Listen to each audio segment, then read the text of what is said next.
ஐநா துணியில அடுத்து நடக்க போகுதுன்னு வாங்க பார்க்கலாம். இங்க பீகாருக்கு கிளம்பலாம் அப்படின்னு சொல்லி நிலா சோழன் பாண்டி பேசிக்கிட்டு இருக்கையில ஒரு நாள் முழுக்க நடேசன ஆளையே காணா. எப்பா நிலா, உன்கிட்ட ஒன்று சொல்லணுப்பா அப்படின்னு சொல்லிட்டு சேரன் பதட்டத்தோட சொல்லவும், என்னன்னு என்ன அப்படின்னு சொல்லி நிலா கேட்க, இல்லப்பா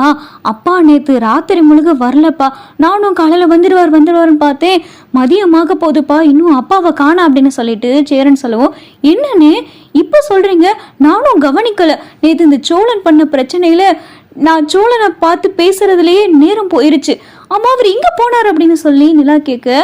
ஆமாண்ணே எங்கேதான் போனார் அப்படின்னு சொல்லி பாண்டி சோழன் கேட்க, அப்பதான் பல்லவன் ரொம்ப அசால்ட்டா, ஏனே அவர் என்ன இன்னைக்கு நேத்துமா ராத்திரி பகல்லாம் வீட்டில் தங்காம இருக்காரு, எங்கேயாவது கடத்தெரில் உட்காந்து கிடப்பாரு, கோயில் குளம்னு படுத்து கிடப்பாரு, என்னமோ புதுசா இன்னைக்கு சொல்லிக்கிட்டு இருக்கு அப்படின்னு சொல்லி பல்லவன் சொல்லவும், இல்லடா நிலா வந்ததுக்கு அப்புறம் அப்பா அப்படியெல்லாம் கிடையவே கிடையாது, எவ்வளவு ராத்திரி ஆனாலும் வீட்டுக்கு வந்துருவாரு, அதே மாதிரி என்னன்னாலும் சொல்லிடுவாருடா, இன்னைக்கு என்னன்னா ராத்திரி முழுக்க ஆளு வீட்லயும் இல்ல, மதியமாக போகுது, எங்க போனாரு என்ன பண்ணாருன்னு தெரியலையே அப்படின்னு சொல்லி சேரன் சொல்லவும், அண்ணே ஃபோன் பண்ணீங்களா அப்படின்னு சொல்லிட்டு நிலா கேட்கவும், நேற்று ஃபோன் பண்ணேன்ப்பா, ரிங் போய்கிட்டே இருந்துச்சு எடுக்கல அப்படின்னு சொல்லிட்டு சேரன் சொல்லவும், சரி இருங்க நான் ஃபோன் பண்றேன் அப்படின்னு சொல்லிட்டு நிலா ஃபோன் பண்றாங்க,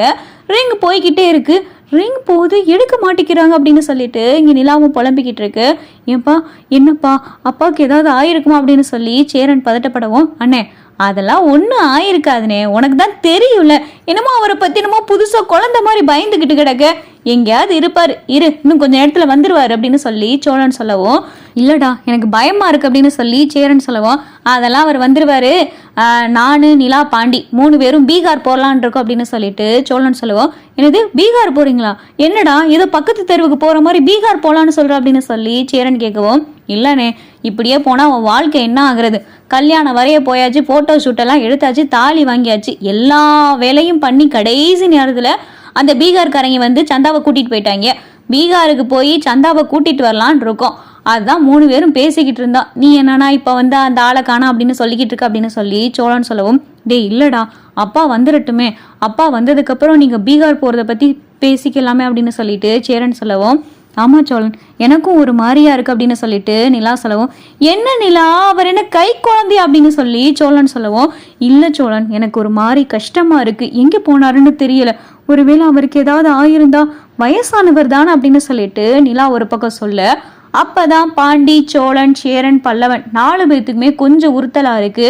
வயசானவர் ஆமா அப்படின்னு சொல்லி எல்லாரும் யோசிக்க ஆரம்பிக்கிறாங்க, சரி நான் வேணா கடத்தெரு பக்கம் போய் பார்த்துட்டு வரேன் அப்படின்னு சொல்லி பாண்டி கிளம்பவும், சரி நானும் போய் பார்த்துட்டு வரேன் அப்படின்னு சொல்லிட்டு சோழன் கிளம்பவும், டேய் இருடா நானும் வரேன் அப்படின்னு சொல்லி சேரன் சோழன் பாண்டி பல்லவன் எல்லாரும் ஆளுக்கு ஒரு பக்கம் தேட,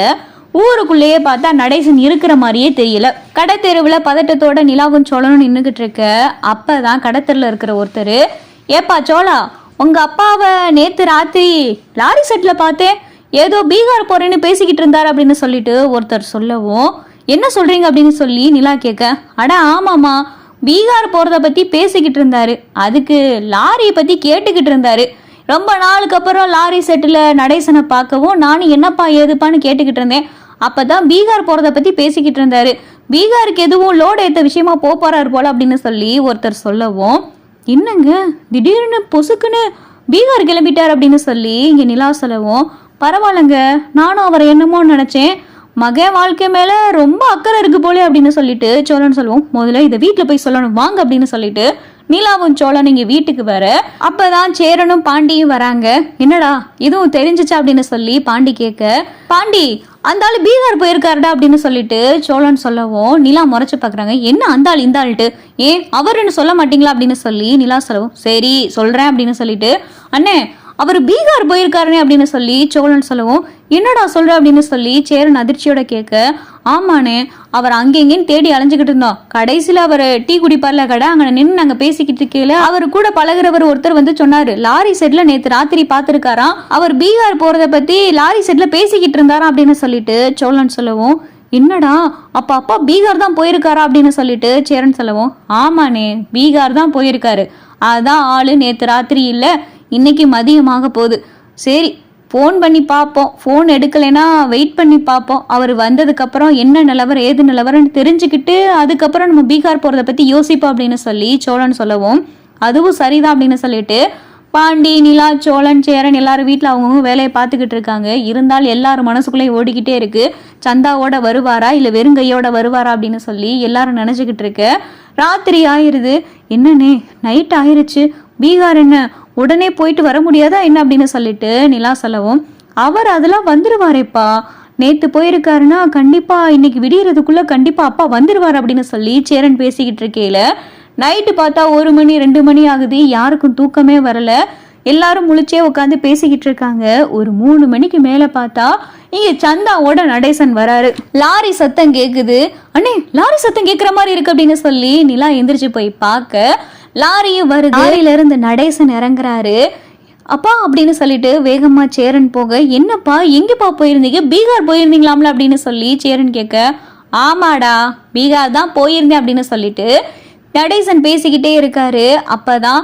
லாரியில இருந்து சந்தா இறங்குறாங்க. சந்தா அப்படின்னு சொல்லிட்டு சேரன் அதிர்ச்சியோட பாக்குறாரு. சந்தா ஓடியாந்து சேரனை கட்டி பிடிச்சு அழுகுறாங்க. சந்தா சந்தா சந்தா நீ எப்படி இருக்க சந்தா அப்படின்னு சொல்லிட்டு சேரன் சந்தாவை பார்க்க, சந்தா சேரனை பார்க்க, எல்லாரும் பார்த்தா சந்தாவையே பார்த்துக்கிட்டு இருக்காங்க. சந்தா எப்படி இருக்கீங்க சந்தா அப்படின்னு சொல்லி நிலா கேட்க, அப்பா எப்படிப்பா சந்தாவை கூட்டிட்டு வந்தீங்க அப்படின்னு சொல்லிட்டு இங்கே சேரன் கண் கலங்கி கேட்டுக்கிட்டு இருக்காரு.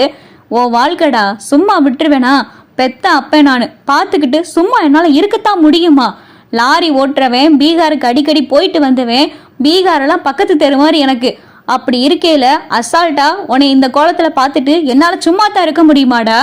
ஒரு கொலை பண்ணவன் நான், ஜெயிலுக்கு போயிட்டு வந்தவன், பீகாருக்கு போயிட்டு என் மருமகளை கூட்டிட்டு வர தெரியாதா எனக்கு அப்படின்னு சொல்லிட்டு நடேசன் ரொம்ப வீராப்பா பேசுறாரு. அப்பா அப்படின்னு சொல்லிட்டு சேரன் நடேசனை கட்டி பிடிக்கவும், பின்னாடி பார்த்தா இங்கே நடேசன் முதுகுல வெட்டு, கையில வெட்டுன்னு சொல்லி அருவாள் வெட்டு அதிகமா இருக்கு. என்னப்பா பின்னாடி ரத்தமா இருக்கு அப்படின்னு சொல்லி சேரன் பதறவும், டே ஒன்றும் பதறாதடா அப்படின்னு சொல்லி நடேசன் சொல்லவும், அப்பதான் சந்தா அவங்களுக்கு தெரிஞ்ச தமிழ்ல கொஞ்சம் கொஞ்சம் சொல்றாங்க. சந்தாவுக்கும் பீகார் மாமாவுக்கும் கல்யாண ஏற்பாடு நடக்க போற கடைசி நிமிஷத்துல தான் நடேசன் சந்தாவை பார்த்து சந்தாவை அங்கேருந்து கூட்டிட்டு வரையில தான் அந்த பீகார்காரங்களுக்கும் நடேசனுக்கும் சண்டை வந்திருக்கும். அந்த சண்டையில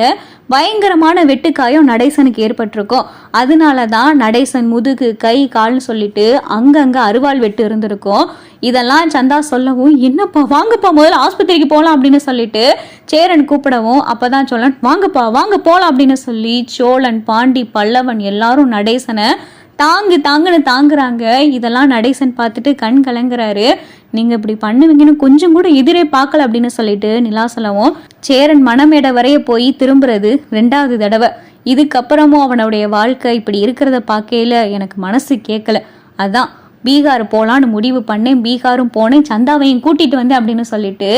நடேசன் சொல்லவும், அப்பதான் நிலா கண்கலங்கி, உங்களை நினைக்கையில எனக்கு ரொம்ப பெருமையா இருக்கு அப்படின்னு சொல்லி நிலா நடேசன் கிட்ட சொல்லிக்கிட்டு இருக்காங்க.